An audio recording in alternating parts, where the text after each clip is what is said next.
C'était une visite de courtoisie marquée par des échanges fructueux entre le personnel de l'ambassade et visiteurs du Yali qui viennent de boucler plusieurs semaines de formation intensive aux États-Unis.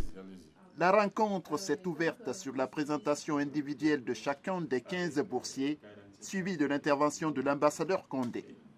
Je suis heureux d'apprendre que chacun de vous, pris individuellement, participe au développement de ce pays par ses propres initiatives. Et ça, c'est extraordinaire. Et surtout que vous ne comptez pas forcément sur l'administration. Ça, c'est salutaire. Et je voudrais vraiment vous féliciter et vous encourager là-dessus.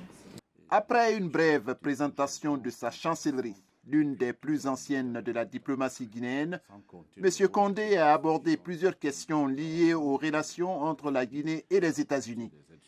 De l'immigration au Millennium Challenge Corporation, en passant par les investissements et la contribution de la diaspora au développement du pays, rien n'a été négligé.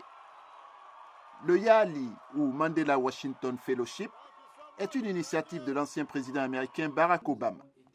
Il permet chaque année à plus de 1000 jeunes entrepreneurs du continent africain d'aller aux États-Unis, acquérir des connaissances dans divers domaines tels que le leadership, la gestion publique et privée ou encore l'engagement civique. Moi, j'ai été placé sous le track Business and Entrepreneurship à l'Université Notre-Dame d'Indiana, où on a eu à passer 6 semaines de formation intensive à développer notre leadership.